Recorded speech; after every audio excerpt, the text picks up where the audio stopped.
are available.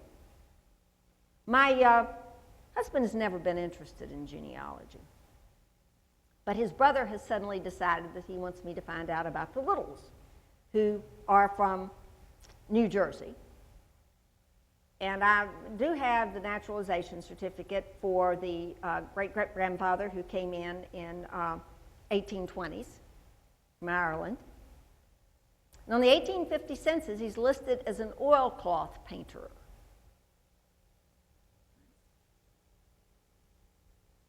Newspapers might be a good place to find out what factory. Now, the other thing that I did was I did go look at some directories, city directories, because they were in Elizabeth, New Jersey.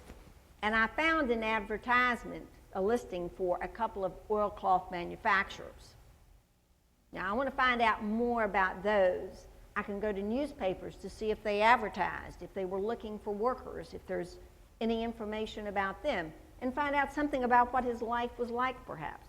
Sales of real estate, that's how I found out what happened to my grandfather, or my great-grandfather, and why they came back to Virginia from West Virginia. Because there were some deeds of trust advertised for sale. He lost all of his property. And the deed for the farm here in Fluvanna County was in great-grandma's name, not in great-grandpa's name. And I've always wondered why. Now I know. From a newspaper. And you also want to check those ethnic and religious newspapers. The obituaries in the religious newspapers are fantastic because a lot of times you get this long, very long description of what they do and how they do it. 1860, you have the agricultural, the industrial, the mortality, the slave, and the social schedule. 1870, you still get the agricultural, the mortality, social schedule. 1880, we add one, defective, dependent, and delinquent. Now, the DDDs, what is the nomenclature that most people use, talked about the insane, the idiots, the deaf mutes, the blind, the homeless children, prison inhabitants, paupers, indigents. All right. Well, one of my collateral answers, my great-grandmother's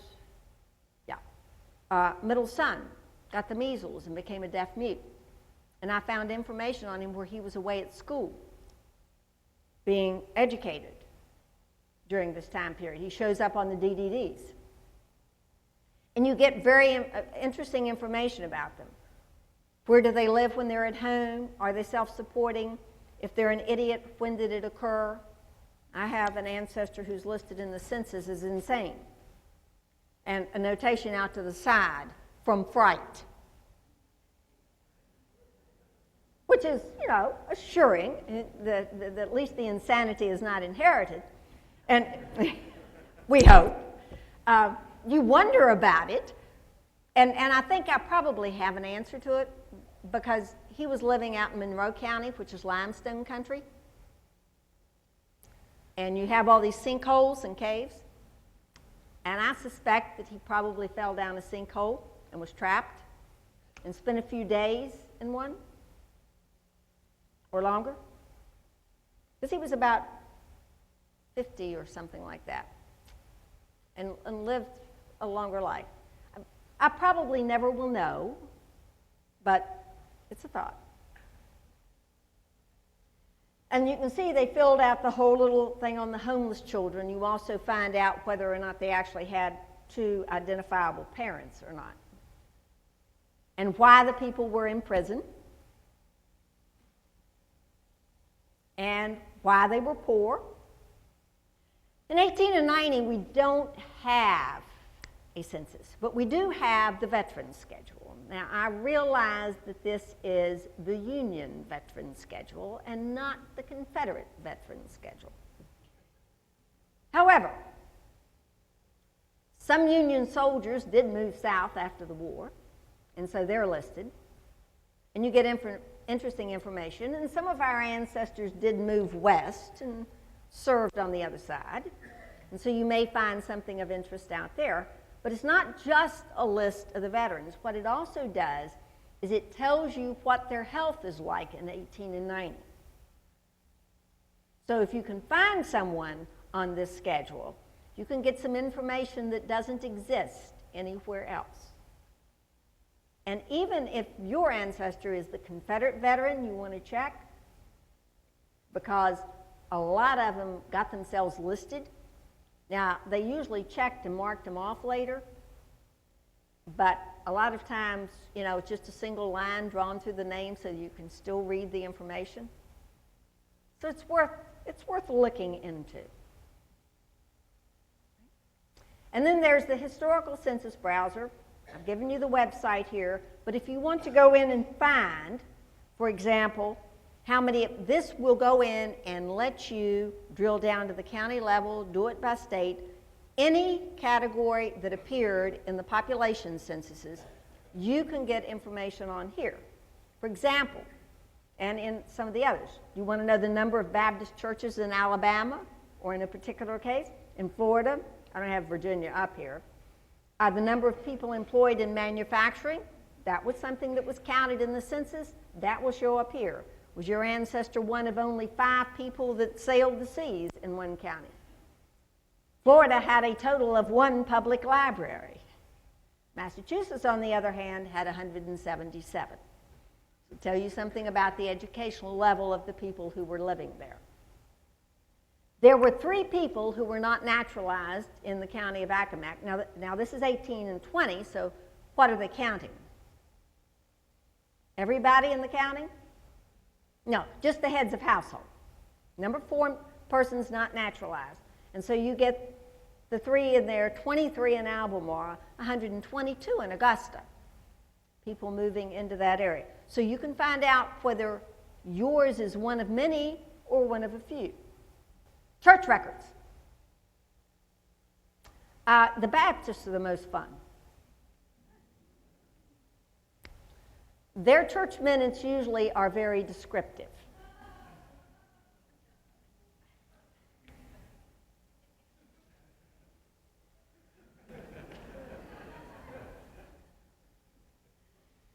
And of course, as so often happens, it didn't last. Right. But you can find out some interesting things. You can also find out some things that you might not want to know. It was a collateral ancestor again.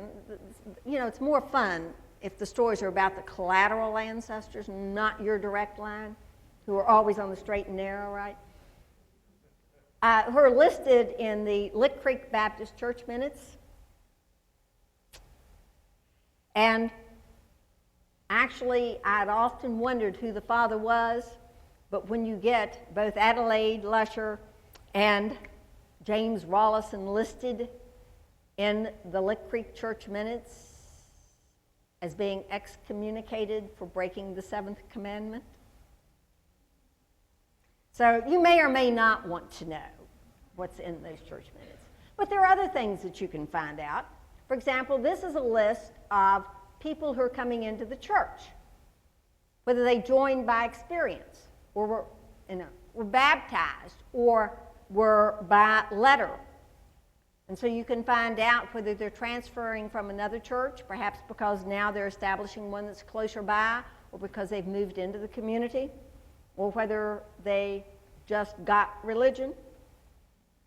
You can also see people who are supporting missions or supporting the minister's salary, okay? And here again, what you run into are women as well as men being named.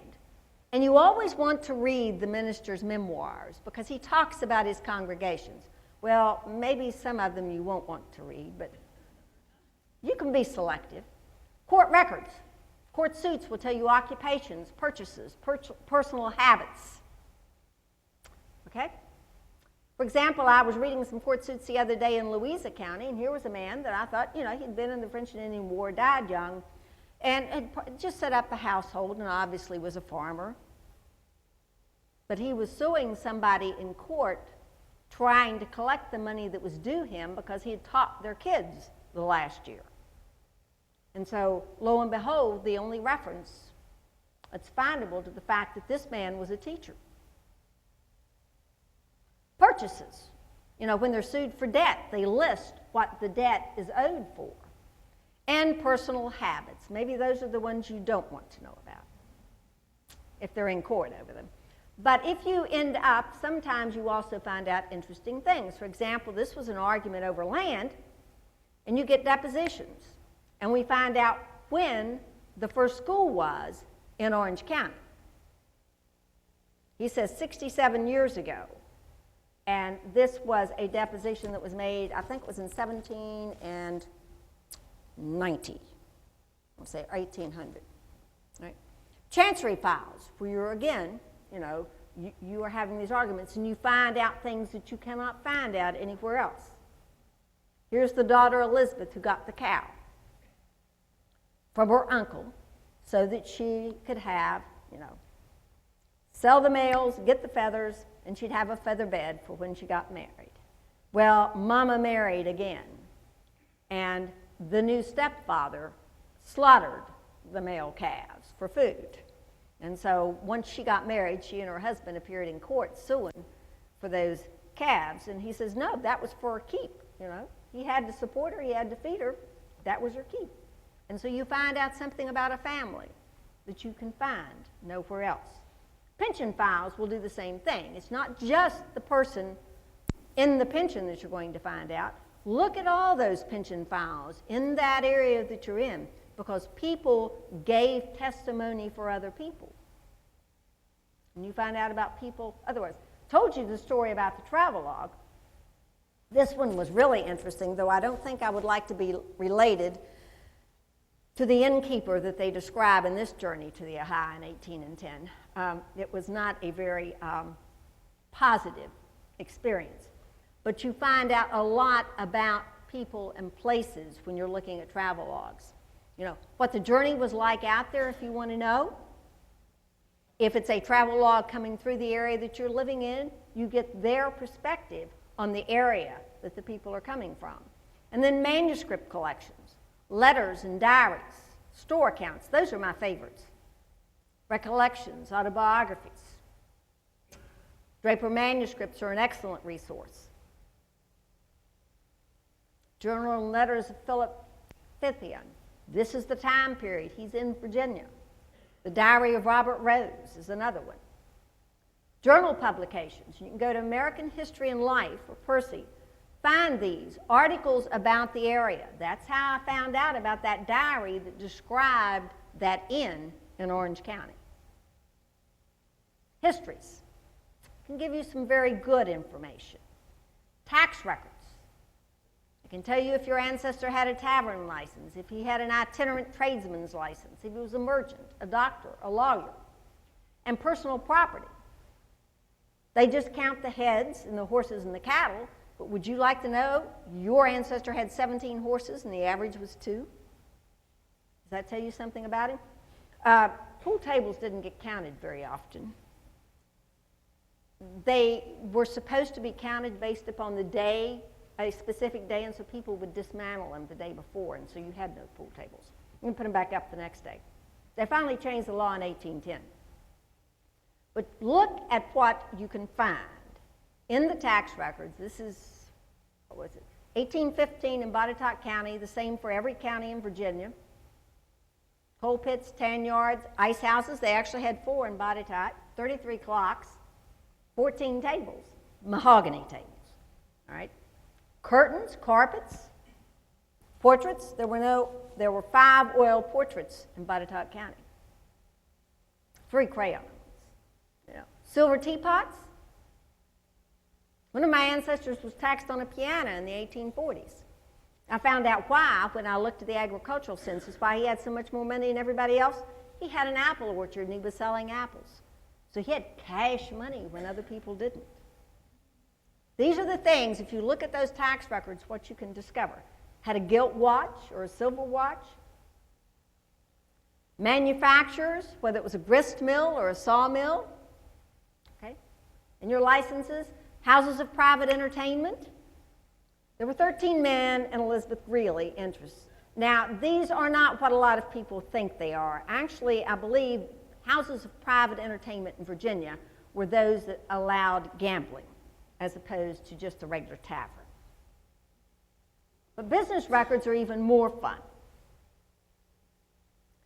The Allison Papers, which is one, if anyone's interested, I'll be glad. These are at the Library of Virginia. You just ask for the Allison Papers.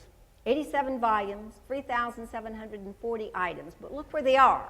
Falmouth, Fredericksburg, Winchester. He worked this area. People in this area purchased from him sleeve buttons, women's stockings, garters, rum. This one is in Greenbrier County, and you get descriptions of where they're from so you can sort out who is actually purchasing. I found Mr. Keeney lived up on Keeney's Knob. It was the top of a mountain, which may explain why almost every other purchase was rum, but you do get an interesting picture of individuals. Right? You find out when they travel. This is in Augusta County, and you can see that he was going to Washington. I don't know whether that's Washington, D.C. I don't think this is Washington, D.C. We didn't have Washington, D.C. and then. This is going to be Washington County.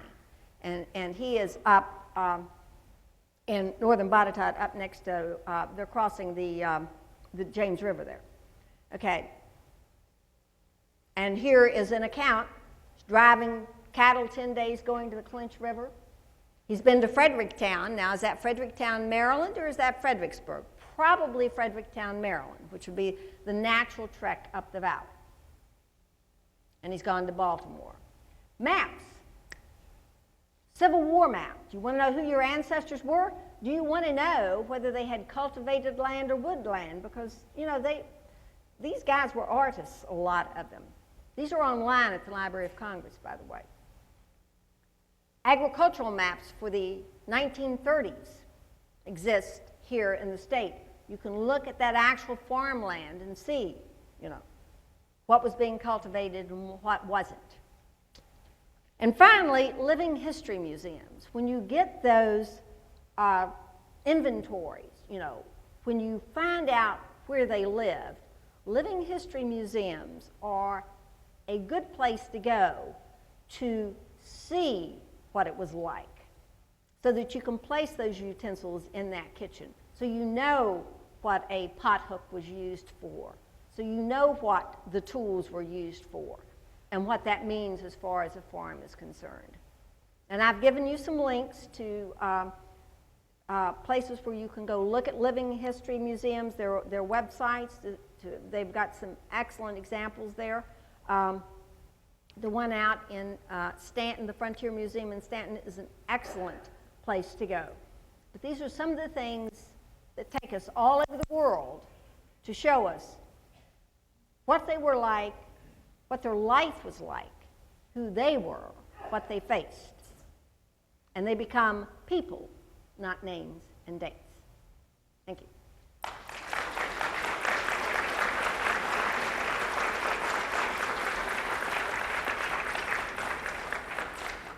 Take some questions. Okay. All right, I'll be glad to take questions if anyone has any. Or did I just overwhelm you? Pardon? Oh, yes. Revenuers records. You know, it's absolutely fascinating when you get into looking at the actual court records, sheriff's account books, justice of the peace records, poorhouse records. It tells you so much about the county, about the people, about who they were. Anyone else? Yes?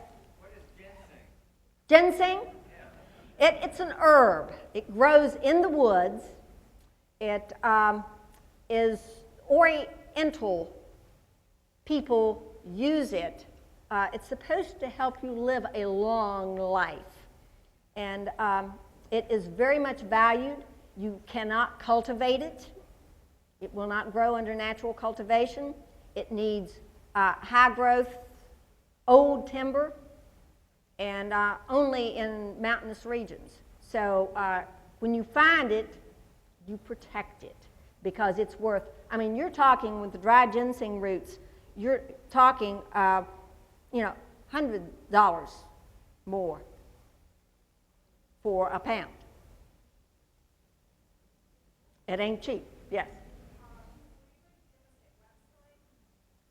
On the handout that will be posted on you have a number of websites. Oh, yes. And that is one I did not have in my list, and he is so right. Postal records. They're available on microfilm from the National Archives. If you had an ancestor who was a postmaster or a mistress, I had both, they actually would draw on the diagrams. You've got their application papers. My great-great-grandfather had a post office in Barn, West Virginia. It was named after his big barn. They were trying to come up with a name of the county, and so they named it Barn after his big barn. And the post office was in his house. And so you have a little map that shows the whole postal area, shows his house, shows the roads going into it, and you've got his signature or her signature. Women were postmistresses too. And then you can go in and look at the appointment. That's a whole lecture in and of itself. But postal records are absolutely fascinating history of an area and of people. And there were lots and lots and lots of people because there were lots and lots of little post offices all around. So it's a fantastic resource. Okay?